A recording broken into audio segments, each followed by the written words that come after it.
Thank you so much, Nicola, for a fantastic introduction. We're going to have a question and answer session. We're going to take about 3 questions. I'm going to sit down and Nicola's going to have to stand for another hour. But we're going to take about 3 questions from the audience. This chap here with the roving mic is going to help us out with that. And before I go, I'll just say one thing. When I was watching the Commonwealth Games and the opening ceremony, I was watching all these northern nations that once did back the British Empire and won their independence walk on during the Commonwealth Games, and I was struck as well when there was a wonderful tribute to Nelson Mandela. A great quote from him is like, your choices represent your hopes, not your fears. And I think that's a great way of taking forward this debate. So I'm going to let Nicola come back up, and if you have a question, please raise your hand and I'll do my best to include as many people as possible.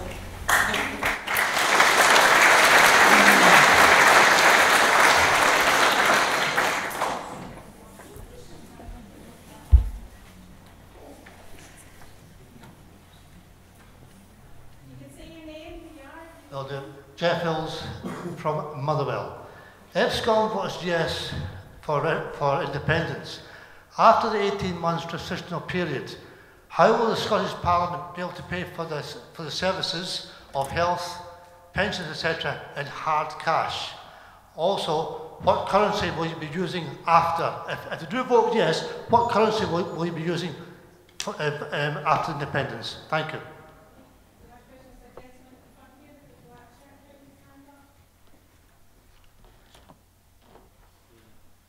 Good evening, Nicola. John Gibson from Motherwell. A question regarding the no campaigners, Alistair Darling and the likes. When the yes campaign wins out, which I do hope it does, will it be a job centre plus for them and after that?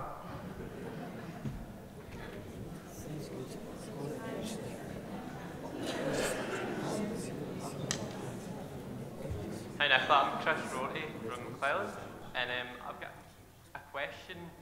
If Scotland becomes independent, the tax system's what really worries me, and I was a yes voter, but then I'm drastically starting to go towards no because of this.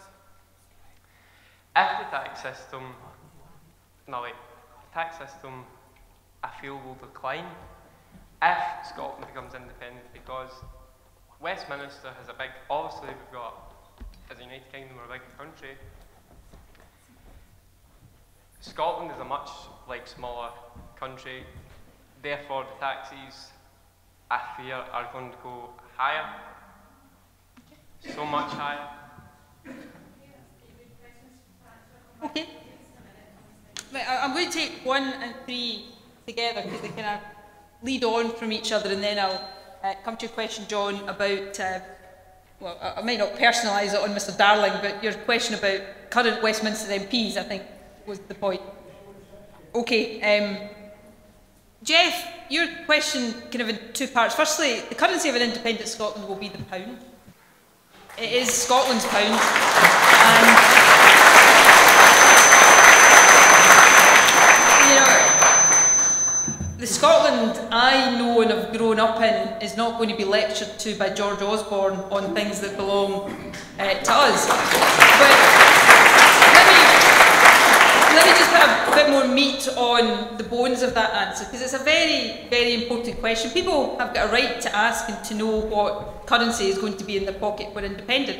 Why can I stand here confidently and say we'll use the pound? Well, firstly, no country can be stopped from using the pound. The pound is, in international economic parlance, what is known as a fully tradable international currency. Now, what that means in everybody else's language is that any country in the world, if it so chose to, can opt to use the pound. When Ireland became independent from Britain, it used the pound for several years until it decided to have its own currency, and of course, Ireland then subsequently decided to go into the euro. When Australia became independent from Britain, it used, guess what, the pound, until it opted to have its own currency. So no country can be stopped by George Osborne and his mates from using the pound if they want to. So that's the first part of my answer. But we propose not just using the pound, but using the pound within a formal monetary union with the rest of the UK. Now, why do I believe that the UK government, after a yes vote, will agree to that? Because it is overwhelmingly in their interest to do so, and it would be completely against their interest not to do so. If Scotland was in a separate currency to the rest of the UK, businesses in England would face additional costs that they don't currently have to pay of a conservative estimate of £500 million every year, the costs associated with changing currency in order to export goods into Scotland. Secondly, the UK runs a trade deficit, difference between what it imports and what it exports. Right now, as part of a currency, and it would continue as part of a currency union, Scotland's exports, the value of Scotland's exports, which are about £100 billion a year, would continue to count towards the UK's balance of payments. If they were removed from the UK's balance of payments, the UK's trade deficit would go through the roof. And that has an impact on the value of your currency. So it would have an impact on the value of sterling. And thirdly, the UK right now is sitting on debt of £1.5 trillion. Now, in my view, that's a good argument for being independent, to get better management of our public finances in future. But £1.5 trillion. Now, Scotland has got no legal liability for that debt. How do I know that? Because the Treasury says that. It's the Treasury's debt. They took out the debt. They have the legal responsibility to pay it. As it happens, I think we've got a moral responsibility to pay our share of that debt, a fair negotiated share of that debt. But, you know, taking a share of liabilities kind of goes hand in hand with getting your fair share of assets. So a shared currency would also pave the way to Scotland taking a fair share of debt.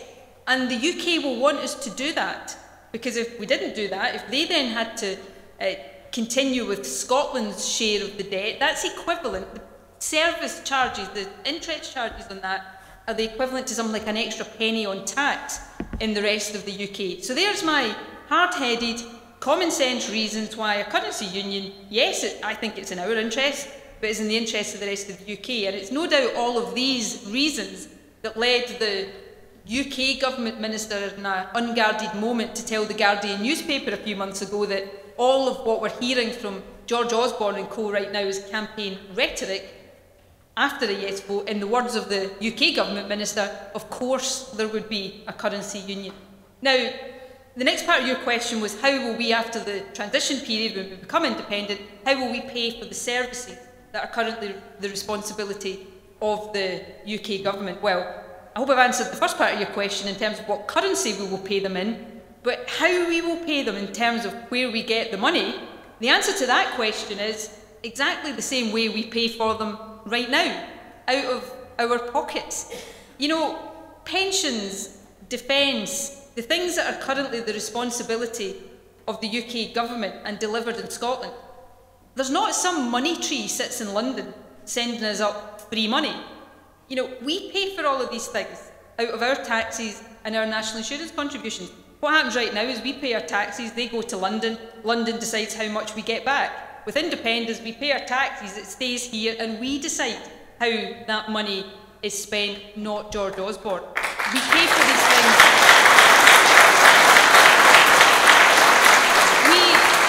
We pay for all of those things right now, and that's what will continue to be the case. And that, you know, goes to the point I was making earlier on. We're not subsidised.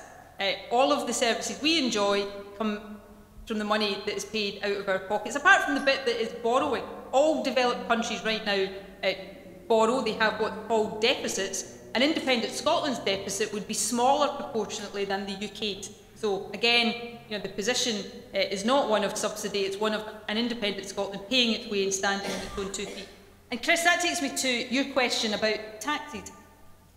Taxes would not require to go up as a result of Scotland becoming independent. Now, future governments in an independent Scotland, just as is the case with governments in the UK, every year in their budget will take decisions about taxes, and sometimes governments choose to cut taxes or raise taxes or change the mix of taxes for a whole variety of reasons. And governments in an independent Scotland will take those decisions in the normal democratic way. But the very fact of becoming independent doesn't mean that taxes have to go up to pay for the services that we enjoy, for the very reason I've just given there. We pay for them already out of our taxes. We just cut out the middleman. We don't send that money to London anymore for some of it to come back. We keep all of it here and we decide how it's spent. Now, you said Scotland's a smaller country than England, and that's true, but we've also got fewer people. And the way you determine whether your tax base is sufficient for the needs of your country is you don't look at the total amount. Obviously, our total amount of tax raised is lower than England's because England's a much bigger country with more people paying tax. But you divide the amount of tax by the number of people in your country. And that, so referred to this point in my opening remarks. Per head of population, we generate more tax than the UK as a whole because of partly our oil and gas revenues, but also partly because of that economic strength I was talking about. So don't let anybody tell you that taxes have to go up just because Scotland becomes independent to pay for the things we already have. That's not true. Of course, governments in the future, whatever colour they might be, will take their own decisions on tax. The SNP doesn't propose increasing tax in the first Parliament of an independent Scotland because we don't see any reason to do so. What we want to do is get our hands on the money that Westminster currently, our money that Westminster currently wastes on things we don't need. I've mentioned nuclear weapons already. The House of Lords, millions, tens of millions of pounds. Folk in the House of Lords, I think we could spend that on public services here in Scotland a lot more effectively. And lastly, I'm going on for far too long here. John, your question about Westminster MPs. I wanted to say two things about that. One is just the factual process that will be undertaken. And then secondly, something a bit more general about people on the other side of this debate, to the side I'm on, and from what I can see here, the side you're on as well. If we vote yes in September, and Jeff, you referred to this in your question, we don't become independent on the 19th of September. There's an 18-month period where we make that transition, and Westminster still has responsibility over Scotland. Now, while that's still the case, we need to have Westminster MPs there, making sure our interests are protected. But the moment Scotland becomes independent, of course, Scottish MPs will no longer be in Westminster, because that would be ridiculous from a democratic perspective. And perhaps when you hear people like Alistair Darling, not just Alistair Darling, but MPs on the other side arguing so strongly against independence, maybe you should just allow yourself to remember that I'm sure it's not the reason, the only reason or the main reason they support independence. Their views are absolutely legitimate in opposing independence. But you know, there are a lot of these people, their jobs depend on you voting no. Well, there's a lot of people. There's a lot more people in Scotland whose jobs, whose future job prospects, whose future prosperity depends on you voting yes, and I think their interests are probably more important. But the final point I want to make is about people on the other side of the debate. Look, I'm a yes supporter, voter, campaigner with everything I've got. I've believed in, like Claire, you know, I've believed in this for well, all of my adult life. And I think the case for yes is the right one. I think it's the strongest one. I think it's the most compelling one. But people on the other side of this debate are entitled to argue for what they believe as strongly as I'm arguing for what I believe. And you know, we shouldn't deny their right, or we shouldn't, you know, assume that they are any less passionate about Scotland than we are. We just have a different view of what is best for Scotland, and that's legitimate.